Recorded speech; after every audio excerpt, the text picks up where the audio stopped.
Now, the art fair is just a few days away, and talk to me about the hustle and bustle.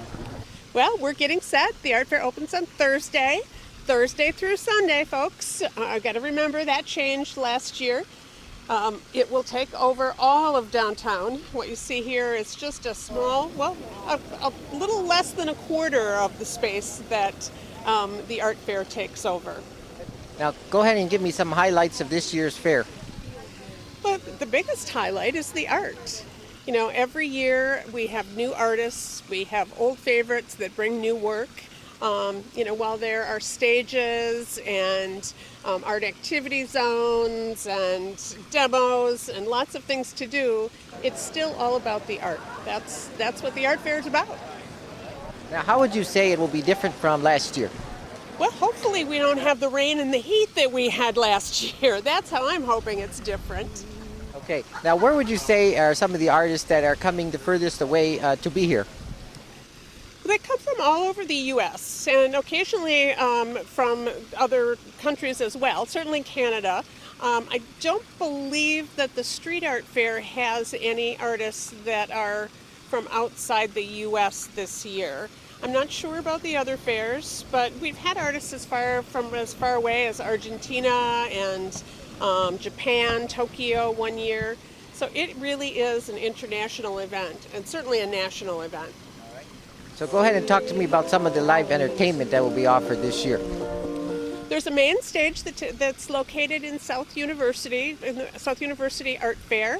Carrie Lynn Roche is headlining. She was an American Idol contestant. Yeah. There's also the ARC stage in the on Main Street by the Paleo Restaurant. That is presented by the ARC.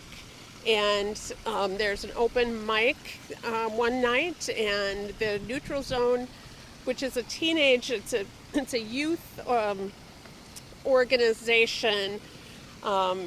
They're taking over programming part of the weekend as well. What about as far as your imprint here in the street art fair? We have the fountain stage. It's actually will be in this location.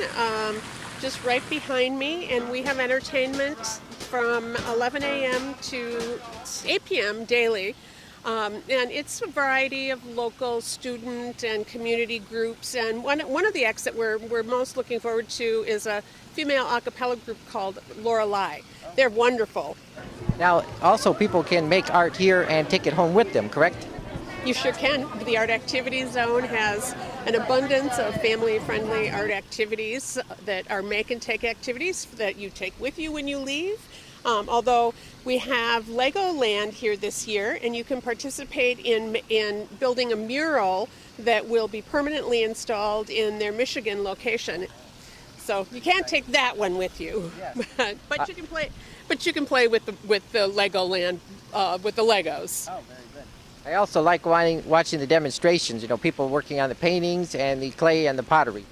Yep, that is also one of the things that we enjoy the most about presenting the street art fair is that we like to think of it as educational, and you can get a little glimpse into the creative process when you see the demo artists demonstrating, and like you said, anything from painting to wood turning to photography. Yeah. So those take place on the hour in front of the Hill Auditorium. Okay. Now, would you say that this is one of the largest art fairs in the nation? I understand you got over 1,000 artists combined. Oh, absolutely. I think it's probably the largest, when you count all four of us. And yeah, it is over 1,000 artists. In addition, there are vendors. There are, on State Street, there are all of the stores that come out into the street and offer great sales for bargain days, just like when the art fair started in 1959-60. Now, there's going to be a lot of people here, so how would you say people should get here, and where should they park? Well, my recommendation is to take a shuttle. That's what I personally would do. And there are shuttle locations at Huron High School if you're coming down the 2314 corridor. There is a park and ride shuttle location at Briarwood Mall if you're on the I-94 corridor. And if you're local, there's a park and ride shuttle location at Pioneer. And those are $1.50 each way. They drop you right at this site, and they run from 9 a.m. to 10 p.m. daily. So you can come early and stay a little late. And then if you want to park, all of the Ann Arbor's parking decks are open.